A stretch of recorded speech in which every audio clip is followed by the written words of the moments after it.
Sobriety, however, there's a difference between abstinence and sobriety. If you get abstinent, then you can work on healing and achieving.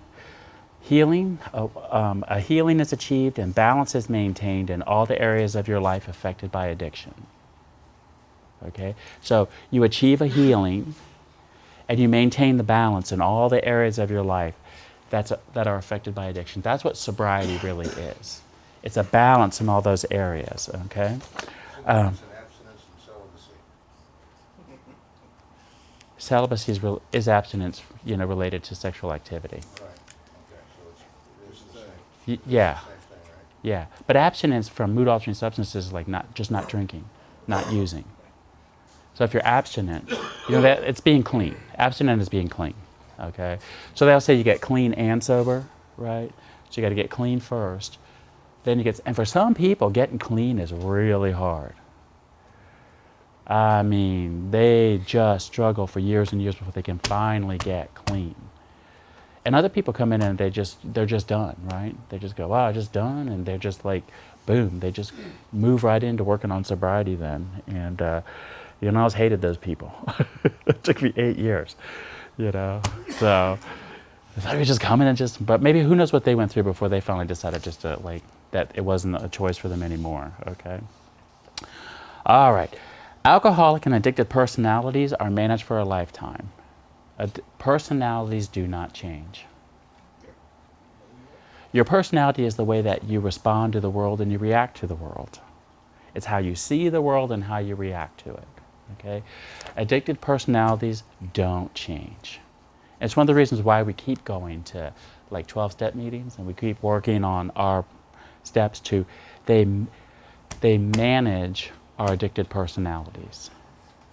An addicted personality, an addicted personality is one that looks outside of yourself. Whenever you get overwhelmed or upset, you automatically want to look outside of yourself for something to help you feel better and to not feel your discomfort. I don't believe this. Yeah. I got nailed. So, House. that statement that you just made, Yeah. if I accept that I'm an addict, and I'm willing to do whatever I need to do to get better, that's what that really means. When Right. you say I'm an addict and I'm, like you said, doing the maintenance or whatever. Yeah, because you know what? Accept The hard, I remember in treatment, I was always asked to write these life stories. Anybody ever had to do that in treatment? You write these life stories, all the ways you hurt people, all the things that you did over and over and over again.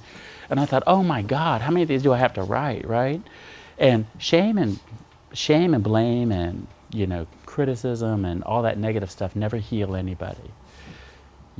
Recovery really is about starting to name all the positive things that alcohol and drugs does for you, and starting to find a healthy way to get those needs met today. All the things that it does for you, all the things that you like from it, is to try to find a healthy way to get those needs met if alcohol and drugs is not going to be a choice for you or a healthy choice for you. And honestly, you don't have to worry about anybody else's drinking or using, right? All you have to know is yourself. Because I know people meet me and I say I'm in recovery, they offer me a drink. No, I'm in recovery, I'm fine. And they go, oh, do you mind if I drink? And I said, well, that depends. Do you have an off switch? Because I don't want to hang around you if you don't. I always said that I had an addictive personality because there are many things that I used other than alcohol that makes myself feel better. Yeah. And you know what? And eventually it starts to, here's the basic definition of addiction is that whatever that you're using, that you start working for it instead of it working for you. You work more for it than it works for you, and you need more of it, and that the pleasure starts to turn to pain. That's basic definition of an addiction. Okay.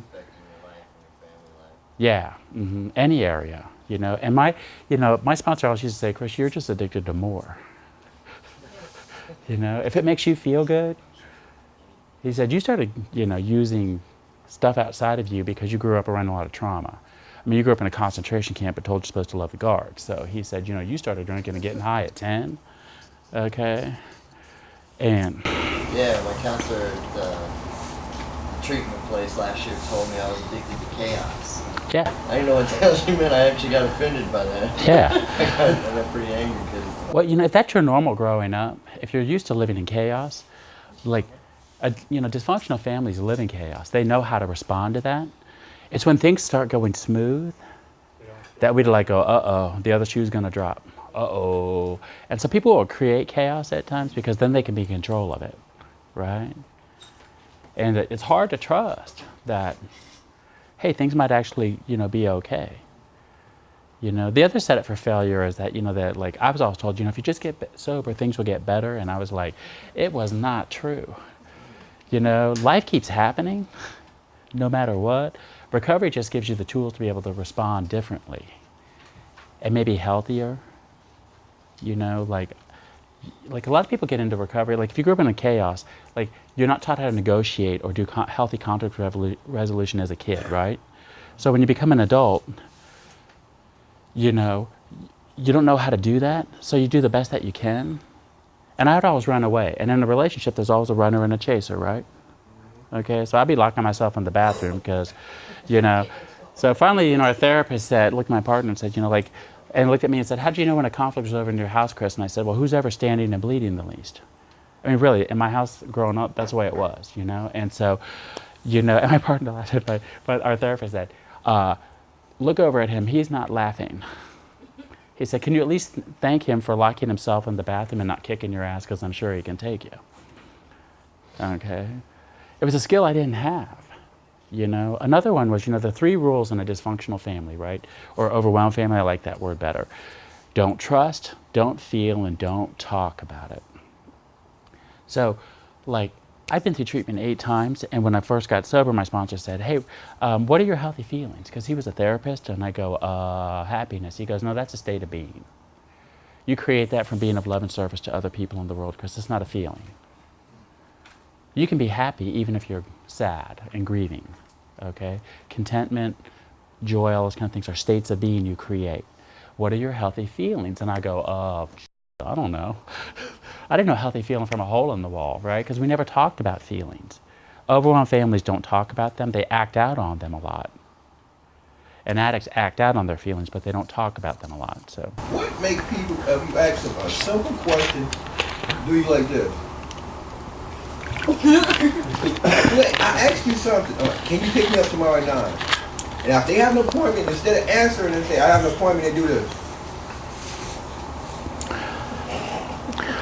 It's driving me nuts. Yeah. I don't get it. I've been told no since I was 2 years old, so anybody saying no to me is not going to bother me. yeah.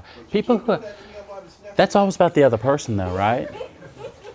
Isn't that always about the other person though? Yeah. Right. I mean, what makes someone not be? I mean, how can you even try and hold? They've been taught, those people have been taught to fear making a mistake and not getting it right. They've been punished for making a mistake growing up. They've been shamed or hurt some way for making a mistake growing up, and they fear that as an adult. So we're gonna talk about that in a minute when we get to the feeling part of this, okay? So. Oh, so are you going to give us information like how many feelings there are? Yeah, we're gonna do that, right? We're going right into that, okay? All right, so personalities don't change. If you're a person that tends to look outside yourself, and that's why, like my sponsor, like I had to know all of my secondary addictions, okay, what they were, because I don't want to drink or use anymore. That really doesn't creep into my mind as much. But if I mean, I gained 80 pounds the first 6 months I got sober, okay, because it was food, right? Food. Blah, blah. And then one day my sponsor said, I don't understand why you can't put down the Twinkies, right? Okay, I understand Jack Daniels kicking your butt, but I don't get that. And then I lost all the weight, and then it was too much exercise, and then it was sex. Okay, so like today I know, so I have to have awareness about how my addictions talk to me, because when like that talks to me, I have to say thank you for showing up. Because underneath it, it's telling me there's something I need. It's always attached to that, because knowledge of yourself will never divorce you from yourself. And it really pissed me off when I went through all these treatments that I thought, now I have all this awareness and insight, and I know how I got here, and it still kept talking to me. And I said to my sponsor one day, I can't stand it talking to me. And he said, you're going to die then if you don't own it. He said, because it's never going to go away. It's a part of your journey. It's supposed to inform you. He says, you have a spiritual barometer now, Chris. When your addictions talk to you, all it is your way of knowing that there's you have to slow down, and there's something that you're feeling and something that you need. And he said, do you know the 2 questions that wounded kids never get asked growing up, ever? How are you feeling, and what do you need? So it made sense. He goes, you know, Chris, you grew up a wounded kid, and he said, you're basically 24, a 10-year-old in a 24-year-old body, okay? He says, you don't know a feeling from a hole in the wall. I really didn't. I was either pissed off or depressed. Those are usually the 2 feelings that most people feel the first 2 years of recovery. I'm either like totally pissed off or I'm really sad. And there's not a lot of in between, okay? So personalities don't change. That's why you got to like thank it when it shows up. It's going to talk to you, okay?